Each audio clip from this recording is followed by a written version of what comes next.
Hello and welcome to Lecture 17, Part 2.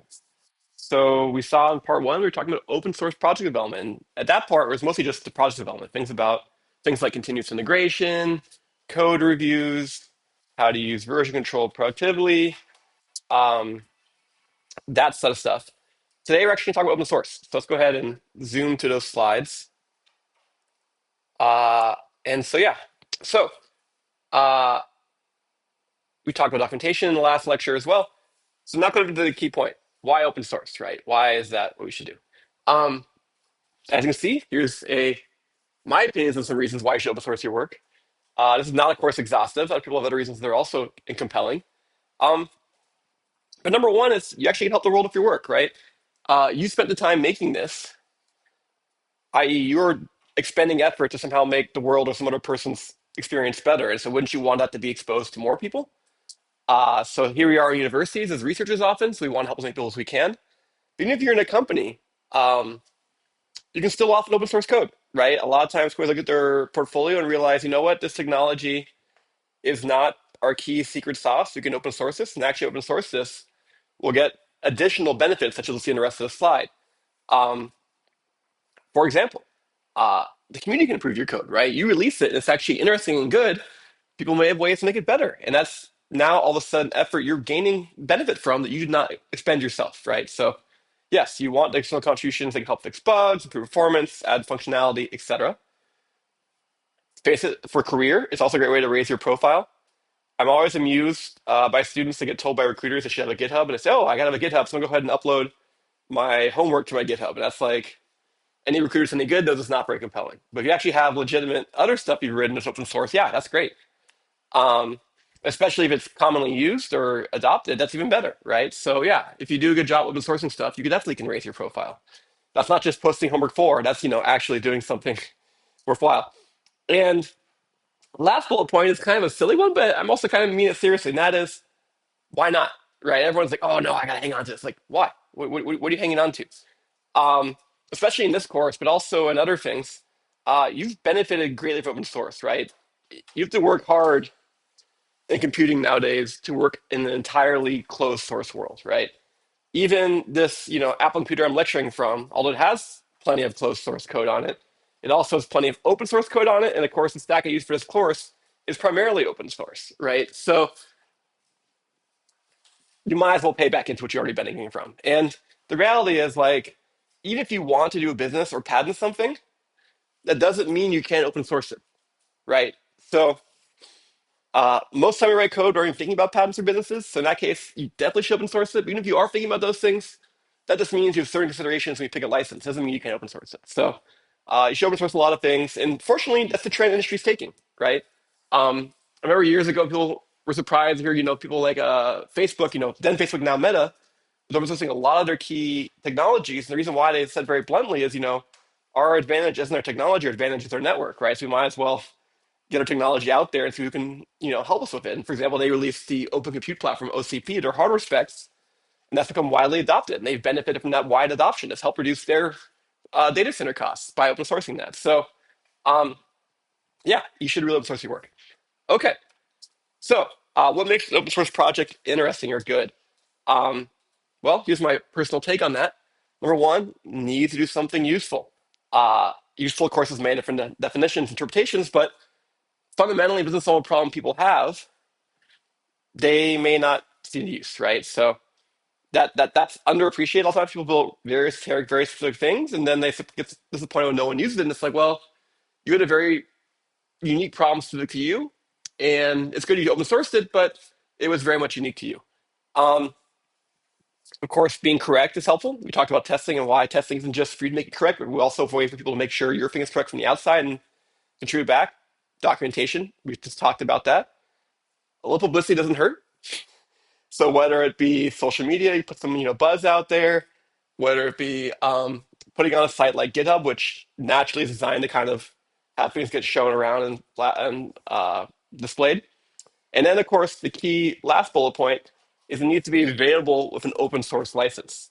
And so that's kind of the thing that gets underappreciated about open sourcing. It's not just as simple as checking your code online. You need to have the license. So let's talk about that. Um, So when you write something that's novel, not just you copying someone else's code, you can get the copyright for it. And it's not something to go apply for. Yes, you can apply to make it extra clear, but by default, if you really created something, it is copyrighted to you. And so thus, if you check that online, other people can see it. Sure, they can download it, but legally, they would be risking harm to themselves to actually use that code because it's copyrighted by you. And so thus, by using code that's copyrighted by you, um, they would be potentially violating copyright. And note, of course, when you create code in the scope of your employer may get that copyright. It's not something that you may go to your employer. For example, for me as a University of California employee, I had to sign a IP agreement when I took this position. And so, yeah, when I create things using, quote unquote company time, company resources, guess what? Company gets to share the copyright, right? If I want to do something that UC has no claim to, well, I need to prove that I did it on my own time and use my own hardware with no resources from UC, right? Um, and so, okay, so by default, you have the copyright. So that's other people that want to use it, they actually need permission, right? So that's what license is for. The license grants people permission to use your code under certain conditions. Um, and so different licenses, different permissions and restrictions, but that's kind of the key point. So putting code online doesn't quite make it fully open source. People can read it for sure, but they can't really use it. And that license is what you need to really grant people permission to do things, right? And that's gives people the power to do things. And license is very explicit about what they can and can't do. So given that, what do you actually see in one of these documents, right? The good news is you don't need to invent this. And actually, better than that, you shouldn't invent this. There are existing licenses that have been written by people who are very attuned to legal constraints, and you should use one of these standard ones. I think it's actually a disaster when a lot of companies own legal departments and say, you know what, we don't want to use one of these standard ones, we want to make our own. That causes more headaches than it helps. So please, please, please use a standard one. So what do these licenses have? Most of them, crucially, let you use the code, which is a key thing. Otherwise, you can't use it. And modify it, which is also interesting, right? Sometimes there's some constraints on that, but the first order, you can both use it and modify it. But then start differing in their traits, right? That's why some licenses out there. For example, can you use this code via this license for a commercial purpose? Some folks that are true believers say, no, no, no, I made this free and it needs to be used for free reasons. Others are okay with that. For the license, are you allowed to change it and then are you required to distribute those changes? Can you include this as part of a bigger project? These are things to consider. Also, interestingly, sometimes open source you're using is actually very popular, especially the institution that creates it. Are you allowed to use any of the trademarks? Perhaps, these things. And sometimes this can come up, right? Years ago, there was a situation where, someone blamed RISC-V for something, but it wasn't RISC-V. It was actually a person using RISC-V. So you kind of using this RISC-V trademark in that way was really kind of essentially trying to glom onto a big trademark that wasn't really theirs. So these things matter. Um, and then this is a very subtle point, the last one. Are you allowed to use patented functionalities in the code? So this maybe is worth explaining for a second.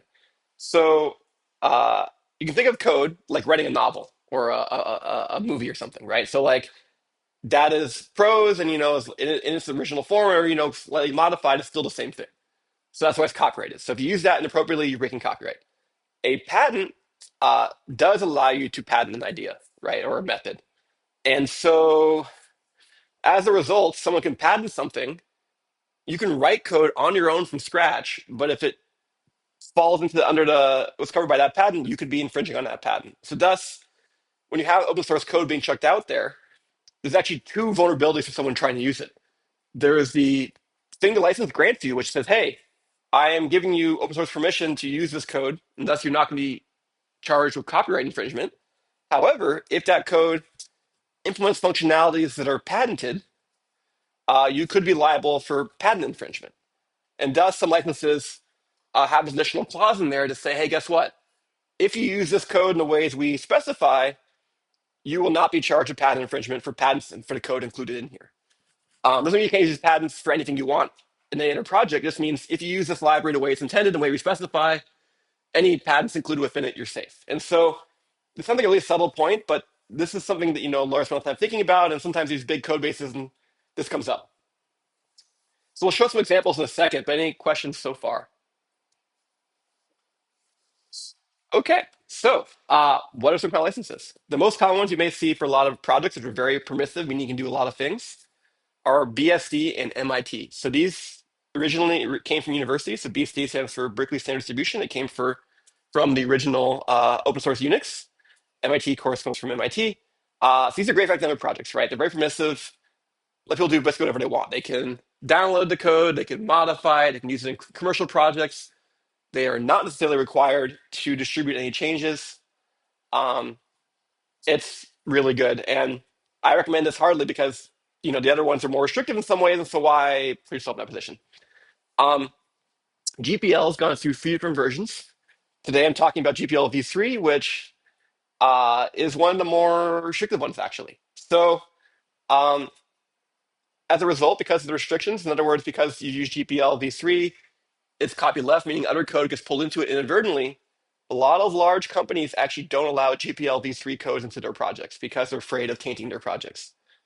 Um, and so there's all sorts of interesting workarounds people figured out. Well, you know what? If we want to use the GPL v3 code, we don't want to include the code instead, like link against the library when it's compiled unmodified. Sometimes there's ways to use workarounds like that. Ugh, that's a headache. Um, as a result, most companies will just steer clear of v3. So definitely want your code adopted, which is part of why you're open sourcing it. I hardly recommend BSC and MIT. The other exception to that is something called Apache v2, which has a lot of the same features as BSC and MIT, but it has this key additional feature, is that patent grant. So I was talking about that a second ago, right? Where if you use code and you use it under the right constraints of the beta license, this also allows you to not be sued for patents that happen to be held by also the code holder. Now, if that code itself breaks someone else's patent, that's a whole other story. But this way, if the patent holder is also the copyright holder, you at least will not be sued for patent, infringement. So Apache v2 has been very much appreciated by industry. If industry is a choice, they would love you to use Apache v2. A lot of the chisel stuff we've been working with is all Apache v2. Um, some universities are a little reluctant to let people use Apache v2 because of the patent grant. But remember, the patent grant isn't for all patents for all time. It's just for patents contained within that code used within the bounds of the license, right? Even still, lawyers are reluctant to give away power if they can keep it. And then the last ones are kind of funny. So these are the ones that basically count as a license. And you remember, you need this, right? You put code online without license, it's actually maximally restricted, right? So you need license to actually make it permissive. It's both the unlicensed, as it's called, or the WTF permissive license, as you can imagine what it stands for. Um, Extremely permissive. And yeah, basically just like give this thing away. Like you're not putting any restrictions on it. Like just put it out there, get it out there. And sometimes that's, fair game. Cool. There's a lot more. This is, I would say, maybe the top five. Anyone have any questions, comments? Yes.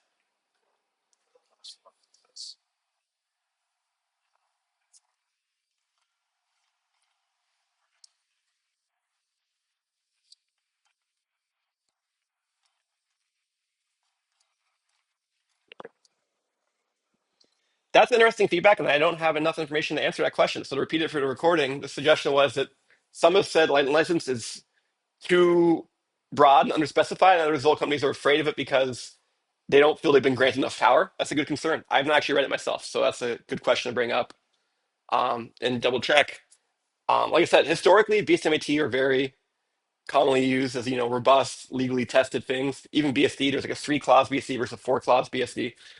Um, but it's like the reason why people are kind of still continuing to innovate. A lot of projects have some wrinkle they want, and their legal team writes a new license, which for everybody else causes the overhead of having to read and understand what the difference is, what the implications are. A lot of things you can write down in a contract, and until it gets into a court case and actually is tested, you don't know how it's going to hold up, right? And so um, BSMAT have both been around long enough; they've been banged on quite a bit. Apache v2 is used by a lot of prominent products. People are pretty pleased with it, but that patent grant is that kind of that key differentiator for it. To be honest, these unlicensed and WTFPL are usually, I feel like, for personal projects, people are kind of just trying to check it out there. I'd be surprised that'd be really industrial policy. Cool. Other questions, comments? Cool. Okay. So then, uh, specifics. Where do you put the license? So, a common convention is to have a file called license, all caps in the root directory. We can even show, hey, let's go to our favorite, GitHub. chisel, right? And guess what? We scroll down, there is a file called license. And guess what? It is Apache v2. And GitHub is smart enough to recognize that and even tells you, oh yeah, this is what you can do. Here it is all summarized. You actually can even use some generators within GitHub to even help you populate that license file. It even tells you right away from the top up here if you're switching a repo for the first time what it is. Um, and so that works great for most projects. For something like this course, that's perfect. Single license file, put it in there, you're done, easy. Um, Now, that works for a small project, but as you have a bigger and bigger project, things are gonna get tricky. You're gonna have multiple contributors. Those contributors may bring their code along with them, and that code may have different licenses. Also, you need to have different portions of your project under different licenses. And so you can put license files within source subdirectories to make it more clear. Um, that can help. To help with this challenge, there's actually something called the SPDX standard. It's a way to annotate your source files to mark which license they fall under. So if I go diving into one of these source files in here, let's go look at some legit Chisel 3. Okay. Fine, Verilog.scala. There should be an SPDX in here. And the fact that I'm not seeing that is actually surprising. So I'm now going to sheet and search for it. And there it is. And then why it's not in every file, I can't tell you. It's supposed to be in every file.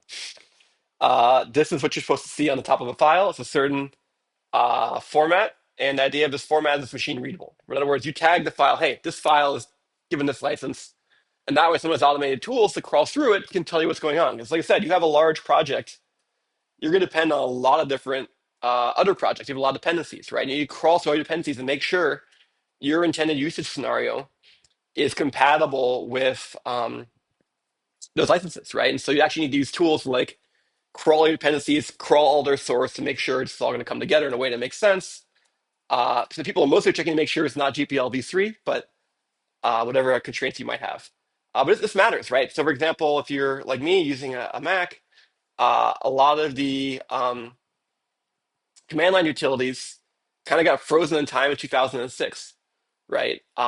Things like Bash, and you're like, why would I be getting 2006 Bash in 2025?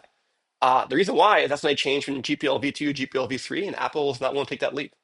And so as a result, they kept under the old license and used the old code. And after a certain amount of time, that leads to security vulnerabilities. So guess what? A couple of years ago, Apple said, you know what? We're not doing Bash anymore. We're doing Z Shell, and that's what we're going to do. If you really want Bash on Mac, you can install Bash yourself. But Apple's commercial company can't distribute GPL 3 code the way they want to. So this does have consequences. Um, cool. And then, all right, let's say you've stopped licensing your project, put your project online. Uh, at that point, you could call it done. But let's say you really want to take off. So how do you get contributors to help not have this be your project, but a community thing? Number one, needs to be interesting, useful for a group of people, right? If it's just you, why is anyone else going to be interested, right? Because they're basically giving free time. So why would they give free time, right? They need to see the value in what you're doing and believe other people also value from it. Um, this sort of testing goes from a nice to have to like an absolute necessity, right? By having testing, other people believe this project seems more robust, but also allows you to vet contributions. Someone's giving something back to you. You want to make sure it didn't break stuff. So you want that test, right? So testing is really, really helpful.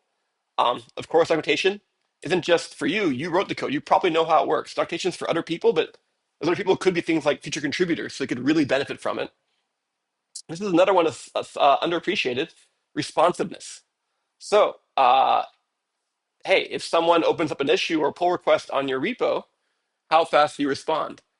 Doesn't need to be minutes or hours, but within a couple of days is much better than never or months or years, right? Because people are trying to help. And if you're not going to respond, that's not there. A lot of projects, for example, our beloved Chisel project, to be more available, actually has other means of being engaged, right? So I was mentioning some of those on that slide. You scroll down, there should be some of these other opportunities. So, for example, Matrix actually is a chat system. So if I click on it, we'll see what happens. I believe it's going to launch another window, and then it might ask me for screen name or something, but it's kind of like, another Slack alternative. And It's not even running today. So today it's not working, but other days it does work. So that's kind of the point. It's another way to get help from people. Having your own Stack Overflow tags is another way to do it. This slide mentions Gitter because that's what they used to formerly use for Chisel to get community help. So having a way for people to be responsive that helps, right? And another way that helps is actually suggesting people can contribute. Sometimes people will find a project and like it, and they find that suggest contributions list, and like, oh wait, I could do that, and they go off and do that. Great. Some of you as students are thinking, gee, how can I get myself some open source credit on my GitHub?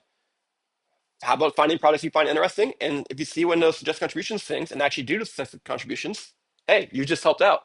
You can do the whole open source thing, right? You contribute it, make a pull request, and you can point to that work, right? So this is how you kind of get involved. So by today, I mean today and part one, which was 2 days ago, we covered a few things, right? We talked about continuous integration, talked about code reviews and code management, we talked about documentation, and today was about releasing in open source, right? So hopefully all these pieces kind of come together to make you think about, yeah, you know what, I really could run a project, not just worry about hardware details for a second, and share it with the world. And of course, I also provide some links to things we just talked about. Any other questions on all that? Great.